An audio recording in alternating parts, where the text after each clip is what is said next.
आदित्य चौधरी हमारे साथ बने हुए हैं। आदित्य, जिस तरीके से जो महत्वाकांक्षी योजनाएं हैं सरकार की, वो भी सही से इम्प्लीमेंट नहीं हो पा रही है। बिल्कुल, मनरेगा सबसे बड़ी योजना कही जा सकती है दीप कमल केंद्र सरकार की। लगातार ये दावा किया जाता है कि जो काम करने के लायक लोग हैं उनको सरकार निश्चित दिनों का रोज़गार देती है, लेकिन हरियाणा में देखने में आया है कि ये जॉब कार्ड जिन लोगों के बने हुए थे उनमें से 2/3 जो हैं वो उनको रोज़गार ही नहीं मिला, काम ही नहीं मिला। और इसके अलावा जो 100 दिन रोज़गार देने की गारंटी करता है केंद्र या राज्य सरकार, उसमें भी आप खरे नहीं उतरे हैं। तो जो आपकी सबसे महत्वपूर्ण महत्वाकांक्षी योजना है उसमें ही घपला है। उसमें लगातार ऐसे बिल बनाए जाते हैं जो काम हुआ ही नहीं होता। तालाब की आपने बात की, पेड़ लगाने की आपने बात की, इसके अलावा आप हर गांव में चले जाइए, वहां पर आपको 10 से 20% कार्ड ऐसे मिल जाएंगे जो या तो उस गांव में लोग नहीं रहते हैं या फिर जिनकी मृत्यु हो चुकी है, तो उनके बावजूद वो स्टंट करते हैं, कागज़ों में उनके नाम से पैसा बंटित होता है। तो एक बड़ा फ्रॉड जो है वो इस हम कह सकते हैं मनरेगा में चल रहा है। और कैग ने उस पर सवाल भी खड़े किए हैं हरियाणा को लेकर। तो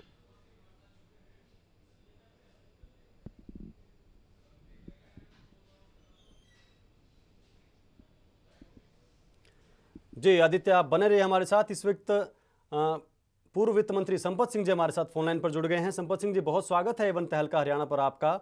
अलग अलग जो महकमे हैं सरकार के, सभी पर करीब करीब सवाल उठाया गया है। ऐसी ऐसी घटनाओं का जिक्र है जो बड़ी चिंता जताती है कि ऐसे तालाब की खुदाई मनरेगा के तहत करवा दी गई जिसमें कभी पानी ही नहीं आता है। आप क्या कहेंगे कि किस तरीके से सवाल खड़े होते हैं हमारे अफसरों पर और हमारे सरकारी तंत्र पर?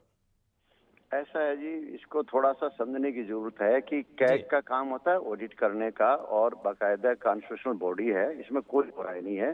जी और सरकार भी जो है कैग से डर के काम करती है, महकमे भी करते हैं। कल को कोई ऑडिट ऑब्जेक्शन लग जाएगा, दिक्कत आ जाएगी ऑब्वियसली।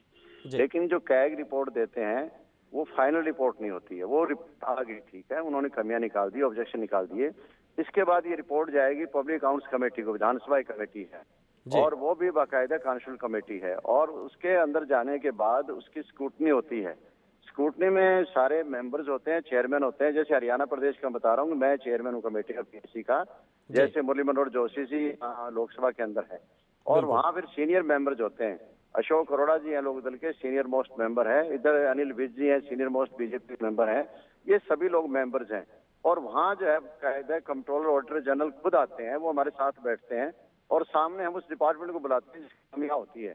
और जी जो आफ्टर स्क्रूटनी अगर डिपार्टमेंट में कसूर पाया जाता है तो डिपार्टमेंट को वो जो भी हमने उनकी इंक्वायरी या इन्वेस्टिगेशन फर्दर के लिए करते हैं ऑर्डर, तो वो हो जाते हैं। और नहीं पाया जाता है तो बहुत से पहले ड्रॉप भी होते हैं। अब मेरा 3 साल का एक्सपीरियंस है, मैं देख रहा हूँ काफी ड्रॉप भी होते हैं और with approval of the CAG ही होते हैं। कंट्रोलर जनरल की उसकी रिपोर्ट के उसके साथ सहमति से होते हैं। तो ये काम होता है स्वाभाविक है। देखिए, कागज देखना, अकाउंट्स देखना, और बाकी होता है जस्टिफाई करना। जैसे इनकम टैक्स रिटर्न की बात करते हैं हम, उस टाइम जी भी नोटिस आते हैं। नोटिस आने के बाद वो नोटिस फाइल भी होते हैं। तो ये कंट्रोलर जनरल की तो उनका वाजिब है उनके ऑब्जेक्शन लगाना। लेकिन इसका नेट रिजल्ट आएगा वो पीएससी कमेटी के अंदर रिजल्ट आएगा। तो ये आज जो कह रहे हैं इसको जो एक किस्म का राजनीतिकरण किया जा रहा है, ये गलत है। राजनीतिकरण नहीं करना चाहिए। ये काम अकाउंट्स का काम है। बाकायदा आगे जो डिपार्टमेंट है फिर उसको जस्टिफाई करेगा, उसको एक्सप्लेनेशन कॉल की जाएगी, वो लोग आएंगे। और एफसी लेवल से नीचा नहीं बुलाते, चाहे गलती वो एक उनके एसडीओ की हो, चाहे गलती उनके एक्शन की हो, छोटे छोटे कर्मचारी गलती भी है, उसके लिए जवाबदेही जो है वो गवर्नमेंट की होती है। उस डिपार्टमेंट के अंदर, गवर्नमेंट के अंदर एफसी आता है, फाइनेंशियल कमिश्नर बाकायदा, उसको चीफ सेक्रेटरी तक को हम लोग बुलाते हैं मीटिंग के अंदर, वो भी आते हैं। तो जी वहां जाके फिर तय होता है कि कौन दोषी है, कौन निर्दोष है, कौन सा ड्रॉप के लायक है, कौन सा आगे फर्दर कार्रवाई के लायक है। जी संपत सिंह जी, बिल्कुल ऐसे मामले हो सकते हैं कि जिसमें जो आकलन है वो सब्जेक्टिव हो, अलग अलग लोगों का अलग अलग आकलन हो सकता है। सरकारी अधिकारियों का जो विभाग के हैं उनका अलग हो और सीएजी उस बारे में अलग सोचती हो कि इतने का नहीं, इतने का इससे बचत हो सकती थी या नहीं। लेकिन कुछ मामले ऐसे हैं जो बिल्कुल रिकॉर्ड पर आधारित हैं, जैसे कि सिंचाई का जो लक्ष्य पिछले 5 साल का रखा गया था, 1140,000 हेक्टेयर जो नई जगह को सिंचित किया जाना था, उसमें से अचीव हुआ है सिर्फ 104, 10% से भी कम। यमुना पर बाढ़ के रोक का काम होना था, वो पूरा नहीं हो पाया। केंद्र से मदद मिलनी थी 83 करोड़ की, हरियाणा को, वो नहीं मिल पाई। और इससे भी ज़्यादा पुख्ता ये कि 68 कैदी पैरोल पर गए थे, वो लौट कर ही नहीं आए। इसमें तो कोई दो राय नहीं हो सकती कि जो कैदी गए हैं और वो आंकड़े सामने रखे गए कि ये लौट कर नहीं आए, उनकी सिक्योरिटी भी जब्त नहीं की गई, कोई कार्रवाई नहीं हुई इस पर। नहीं, मैं बता रहा हूँ आपको कि लौट के ये नहीं है, और काफी है। मैंने तो असेंबली में सवाल ही पुटअप किया था, मैं जबकि रूलिंग पार्टी का मेंबर होने के नाते बाकायदा मैंने जो ये पैरोल जो लोग जंप कर गए थे और जी। जो आज हरियाणा में जो लोग मिसिंग हैं और जी। जो क्राइम जो हुए हैं उनके ऊपर मैंने असेंबली के अंदर सवाल भी बाकायदा किया था, बस जबकि अपोजिशन पार्टी सवाल भी नहीं कर पाई थी। मैं एक जागरूक एमएलए के रूप में काम करता हूं, चाहे मैं सरकार में रहूं और चाहे मैं विपक्ष के अंदर रहूं। वो आंकड़े मेरे पास भी आए थे, लेकिन सरकार उसका अपना जवाब भी देती है। जिस तरह परिस्थितियां हम कंपेयर करते हैं, जैसे हरियाणा के अंदर रेप का मामला बहुत उठा था सबसे ज्यादा, क्योंकि दिल्ली के नजदीक होने की वजह से बहुत छाया रहा एक महीने तो। लेकिन हम ये नहीं, हम उसको जस्टिफाई नहीं कर रहा हूं उन आंकड़ों को मैं कि हमारे आंकड़े कम थे, लेकिन अगर परसेंटेज देखेंगे 10 के मुकाबले 11 के देखेंगे तो हरियाणा में तो 1.4 था और बाकायदा केरला में था 75% था इंक्रीज जो आई थी। लेकिन इसका मतलब नहीं है मैं जस्टिफाई कर रहा हूं, हम तो चाहते हैं जीरो लेवल पर टॉलरेंसी आए, तो स्वाभाविक है सरकार की आलोचना भी होगी और सरकार उसके लिए नई रणनीति तैयार करती है। उसके बाद में ये जब रिपोर्ट्स आती है, इस तरह की जो असेंबली में सवाल आते हैं, बहुत सी जैसे मैंने जो उठाई है जहाँ एक सवाल के अंदर तो 1000 करोड़ का सरकार को फायदा हुआ है। और अब जैसे पुलिस के थे 34 करोड़ रुपए उनके टीएडीए 1.5 साल से पड़े थे, अब वो रिलीज किए जा रहे हैं। उनकी एलटीसी थी करीबन 20 करोड़ की बकाया पड़ी है, वो रिलीज हो चुकी है। तो मतलब बहुत चीजें ऐसी होती है जो प्रश्न आप करोगे उठाओगे तो सरकार उस पर कार्रवाई करती भी है और जो जिम्मेदार अधिकारी होते हैं उनको प्रताड़ित भी किया जाता है। जी संपत सिंह जी, बिल्कुल हमने केंद्र के स्तर पर भी ये देखा है कि सीएजी की रिपोर्ट जो होती है जब सामने आती है तो उस वक्त काफ़ी ज़्यादा उस पर बवाल खड़ा होता है, बड़े बड़े आंकड़े उसमें दिखते हैं, लेकिन बाद में जो सहमति बनती है या जिस पर उस पर चर्चा होती है तो उस स्तर के गड़बड़ी उसमें नहीं मिलती है। लेकिन संपत सिंह जी, इसके अलावा मैं आपसे ये जानना चाहूँगा, जो केंद्र सरकार की महत्वाकांक्षी योजनाएं हैं, चाहे वो नरेगा हो, चाहे वो कर्ज माफ़ी की योजना हो, कर्ज माफ़ी पर पिछले दिनों सवाल उठा कि उसमें 22% के आसपास ऐसे लोगों के कर्ज माफ़ हो गए जो उसके योग्य नहीं थे। अब नरेगा को लेकर हरियाणा के संदर्भ में ये सामने आ रहा है कि 5% से भी कम मजदूरों को जो काम चाहते थे, 5% से भी कम मजदूरों को 100 दिन का जो गारंटी थी वो ठीक तरीके से मिल पाया और 2/3 से ज़्यादा जिन्होंने कार्ड बनवा रखे थे उनमें से 2/3 को काम भी इसमें नहीं मिल पाया। इसके अलावा बुढ़ापा पेंशन पर सवाल उठे हैं। 16 करोड़ रुपए राज्य सरकार ने ऐसी पेंशनों पर खर्च कर दिए, ऐसे लोगों को पेंशन दे दी जो उसके योग्य ही नहीं थे। आम लोगों से सीधी जुड़ी इन योजनाओं में भी अगर ढील बरती जाएगी, जो यूपीए सरकार की मास्टर प्लान योजनाएं हैं, महत्वाकांक्षी योजनाएं हैं, और वो उस वक्त जब पार्टी के उपाध्यक्ष राहुल गांधी इस बात पर जोर देते हैं कि पूरा का पूरा पैसा 99% पैसा आखिरी आदमी तक पहुंचना चाहिए, ये कितनी चिंता की बात है कांग्रेस पार्टी के लिए और प्रदेश सरकार के लिए? देखिए, जो आपने कहा वो ठीक फरमाया, लेकिन ये जो आंकड़े आप बता रहे हो ये पर्टिकुलर वर्क के आंकड़े हैं, टोटल स्टेट के आंकड़े नहीं है। पर्टिकुलर वर्क पर जो ऑब्जेक्शन लगता है तो बाकायदा उसकी काफी इंक्वायरियां चल रही है।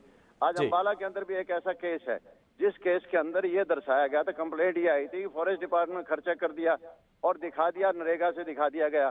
उसकी बाकायदा इंक्वायरी चल रही है और वो इंक्वायरी होने के बाद उस पर कार्रवाई की भी जाएगी। तो इस तरह से ऐसे मामले सरकार के नोटिस में भी आते हैं और कैग के नोटिस में भी आते हैं।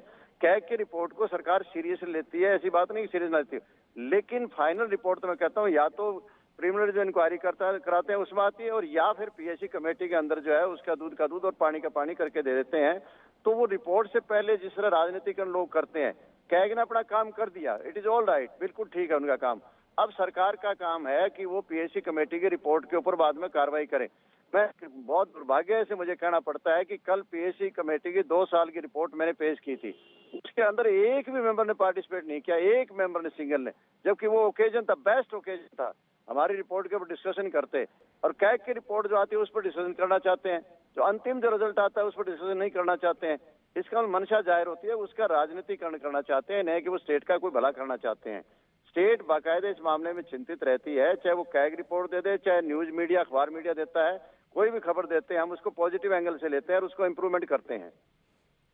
जी संपत सिंह जी, आप पीएससी के चेयरमैन भी हैं और पीएससी के बारे में ये सामने आ रहा है कि पिछले करीब 25-30 सालों से कोई ढंग की या पुख्ता स्पष्ट तौर पर पीएससी ने सीएजी की रिपोर्ट पर सिफारिश ही नहीं की है। हमारे ब्यूरो चीफ आदित्य चौधरी भी हमारे साथ मौजूद है। आदित्य, आपका क्या तजुर्बा रहा है और संपत सिंह से आप क्या जानना चाहेंगे? वो पीएससी के चेयरमैन हैं, अब उनके पास ये रिपोर्ट आनी है, आपका क्या तजुर्बा और क्या जानना चाहेंगे आप उनसे? दीप कमल, मैं प्रोफेसर साहब के ध्यान में लाना चाहता हूं कि कैग ने भी ये सवाल उठाया है कि वो रिपोर्ट दे देते हैं, सिफारिश कर देते हैं, पीएससी उस रिपोर्ट को सीरियसली नहीं लेती है और पीएससी ने 1985 के बाद से कोई भी सिफारिशें सरकार की तरफ नहीं की हैं। तो क्या कैग का ये आरोप सही है या गलत है? अगर सही है तो क्या इस बार ये उम्मीद की जा सकती है कि रिपोर्ट सिफारिशें जो हैं वो प्रोफेसर साहब करेंगे? जी प्रोफेसर साहब। सर आदित्य जी, थोड़ा सा गैप आ रहा है बात में, मैं ये बताना चाहता हूँ आपको कि ये रिपोर्ट नहीं है। रिपोर्ट, क्योंकि अगर वो रिपोर्ट नहीं देती तो उसमें कैग भी दोषी है।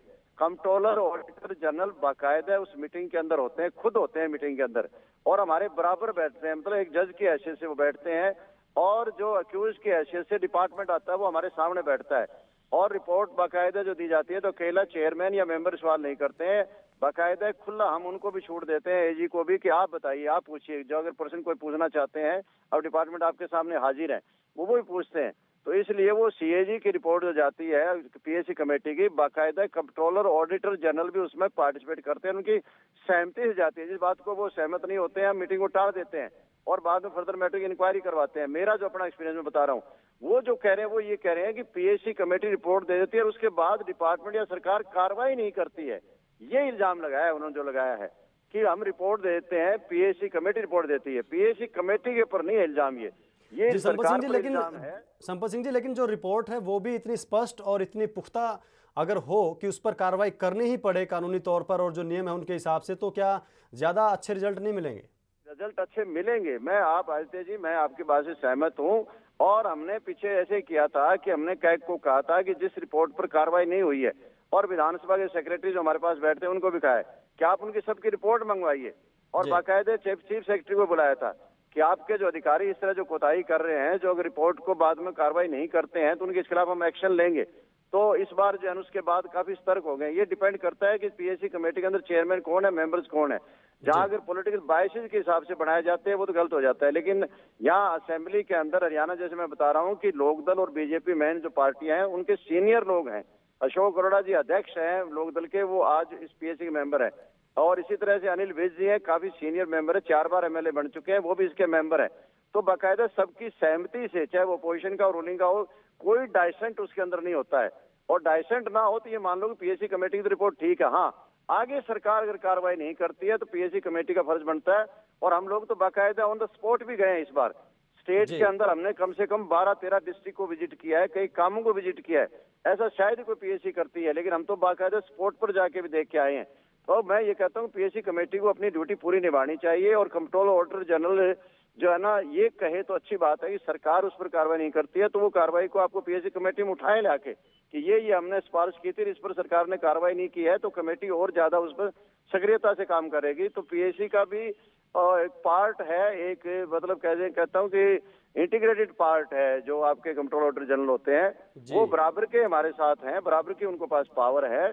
तो और हम तो उस हिसाब से काम करते हैं। मैं दूसरे का नाम कोई किसी का नहीं लेना चाहता, किसी कमेटी का चेयरमैन का या कमेटी का, लेकिन जहां तक मेरा अपना तजुर्बा है, मेरा एक अनुभव है, और आपने तो आदित्य जी आप तो जानते भी हैं कि मेरा जो एक वर्किंग का तरीका है वो अलग ही औरों से। जी संपत सिंह जी, बहुत बहुत शुक्रिया एवन तहलका के साथ इस महत्वपूर्ण चर्चा में शामिल होने के लिए। पूर्व मंत्री और नलवा से कांग्रेसी विधायक संपत सिंह हमारे साथ जुड़े थे और बता रहे थे कि पीएसी के वो चेयरमैन हैं, और पीएसी सीएजी की सिफारिशों पर, सीएजी जिस तरीके से सवाल खड़े करती है उस पर अपने जांच करती है, सीएजी के मौजूदगी में करती है, उसको जो प्रिंसिपल अकाउंटेंट जनरल हैं प्रदेश के उनकी मौजूदगी में करती है, और जो आगे संभव होता है और सही समझा जाता है वो सिफारिश भी अलग अलग विभागों को करती है। आदित्य चौधरी हमारे ब्यूरो चीफ हमारे साथ बने हुए हैं। आदित्य, जिस तरीके से हम देख सकते हैं कि सीएजी अपनी रिपोर्ट दे देती है, उसके बाद पीएसी के चेयरमैन हमारे साथ थे, वो कह रहे हैं कि सीएजी को भी उतना ही अधिकार होता है, उनके साथ वो पीएसी में उसका एक हिस्सा हैं। इसके अलावा विपक्ष के नेताओं की बात कर रहे हैं कि उनकी भी जिम्मेदारी बनती है, अशोक अरोड़ा, अनिल विज उसमें सदस्य हैं। कुल मिलाकर एक दूसरे पर आरोप और एक अपनी जिम्मेदारी आगे से आगे जो ट्रांसफ़र करने का सरकारी तरीका है वो सामने नज़र आ रहा है। ऐसे में ग्राउंड के स्तर पर विभाग के जो वास्तविक जो उसकी कार्यप्रणाली है सरकारी दफ्तरों की, उस पर सुधार की बात कहीं अमल में नहीं आ पाती, अंजाम तक इस तरीके की जो भी जांच होती है वो अंजाम तक नहीं पहुंच पाती। बिल्कुल, देखिए दीप, एक दुख था, आज हमने बात की जो प्रिंसिपल अकाउंटेंट जनरल हैं ओमकार नाथ, उनका ये कहना था कि हम जो सिफारिश करते हैं किसी द्वेष भाव में नहीं करते हैं, हम सरकारी सिस्टम को सुधारने के उद्देश्य से उस सिफारिश को करते हैं। अगर सरकारी विभाग उस बात को मान लें तो उनकी कार्यप्रणाली सुधरेगी, आम आदमी का उनमें विश्वास बढ़ेगा। और यही सिफारिशें वो जो रिपोर्ट जाती हैं 4 हिस्सों में, उनके साथ सिफारिश भी होती हैं कि क्या क्या किया जाए, क्या ना किया जाए, उसको लेकर पीएसी के सामने रिपोर्ट जाती है। फिर पीएसी का ये फर्ज बनता है कि वो एक सिफारिशी एक रिपोर्ट तैयार करे और सरकार को लिखे, क्योंकि कैग सीधा सरकार को कोई भी सिफारिश नहीं कर सकता है, वो सिर्फ पीएसी के पास जा सकता है। इस मामले में हरियाणा में ये हो रहा है कि पीएसी की जो सिफारिशें हैं वो सरकार तक नहीं जाती, और यही वजह है कि कार्यप्रणाली नहीं सुधर पा रही है। लगातार विभागों में ये आरोप लगते हैं कि अफसर जो हैं वो अफसरशाही चलाते हैं, ढंग से एक जनता के नुमाइंदे उस तरह से काम नहीं करते हैं, और जो जनता के नौकर हैं हम कह सकते हैं लोकतंत्र में, वो भी उस तरह से काम नहीं करते हैं क्योंकि सिफारिशें उनको की ही नहीं जाती। तो क्या का ये सवाल है, और संपत सिंह ने ठीक कहा कि वो कोशिश कर रहे हैं, जगह जगह जा रहे हैं, तो उम्मीद है कि कार्यप्रणाली सुधरेगी और हरियाणा में काम का माहौल जो है वो अफसरशाही में बनेगा। जी आदित्य, आप बने रहे हमारे साथ। इस वक्त भाजपा विधायक दल के नेता अनिल विज हमारे साथ फोन लाइन पर जुड़ रहे हैं।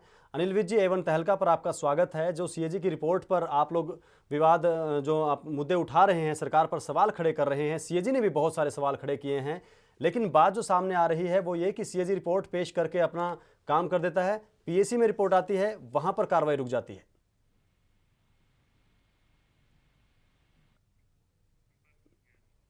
जी, अनिल विज जी से संपर्क हमारा नहीं बन पाया है। तो सीएजी की रिपोर्ट पेश हुई है और उस पर आज सीएजी ने प्रेस कॉन्फ्रेंस की है।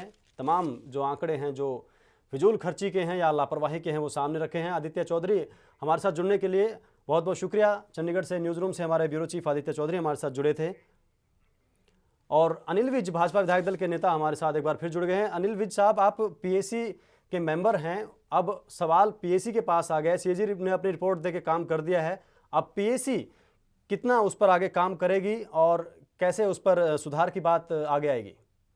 नहीं, देखिए, जो पीएसी कमेटी होती है ये परमानेंट नहीं होती है जी। ये हर साल न्यू कॉन्स्टिट्यूट होती है और इसमें डिपेंड करता है कि कौन से मेंबर्स अगले वर्ष के लिए इसमें आएंगे जी। और दूसरी जो बड़ी बात है कि ये खाली हरियाणा में है, बाकी जगहों पर नहीं है। बाकी सब जगह पर जो पीएसी का चेयरमैन होता है वो अपोजिशन पार्टी से होता है जी, लेकिन हरियाणा में जो चेयरमैन होता है वो कांग्रेस पार्टी का है। तो ऐसी स्थिति में पीएसी में कोई ज्यादा इंसाफ होना मुमकिन नहीं हो पाता जी। और पीएसी के इतने दांत तीखे नहीं है कि वो इतने बड़े परिवार के मामले के ऊपर अपनी कोई अच्छी पकड़ बना सके। इसीलिए हमने ये मांग की कि इसकी हाई कोर्ट के सिटिंग जज से जांच कराई जानी चाहिए, तभी दूध का दूध और पानी का पानी हो सकता है। जी जी। अनिल विज साहब, तो क्या आप ये भी मांग करेंगे कि जो पब्लिक अकाउंट्स कमेटी है उसके चेयरमैन भी विपक्ष के किसी नेता को बनाया जाए? ये सब जगह परंपरा है, लेकिन हरियाणा तो यूनिक स्टेट है ना जी। हरियाणा में तो कुछ भी हो सकता है और आप देखते हैं कि किस प्रकार से सारा सदन हमारा चलाया जाता और चलता है, सारा आप देख रहे हैं। ये तो हरियाणा में तो कुछ भी हो सकता है। हमेशा जो पीएसी का चेयरमैन होता है, चाहे वो लोकसभा में होता है, वो भी अपोजिशन पार्टी से होता है और बाकी स्टेटों में भी अपोजिशन पार्टी से होता है। लेकिन हरियाणा में रूलिंग पार्टी का आदमी को चेयरमैन बनाया जाता है। आज की तारीख में प्रोफेसर संपत सिंह इसके चेयरमैन हैं, जो कांग्रेस पार्टी के हैं, और संख्या भी उसमें रूलिंग पार्टी की ज्यादा होती है जो पीएसी बनती है, और उसमें आम केसेस तो हो जाते हैं।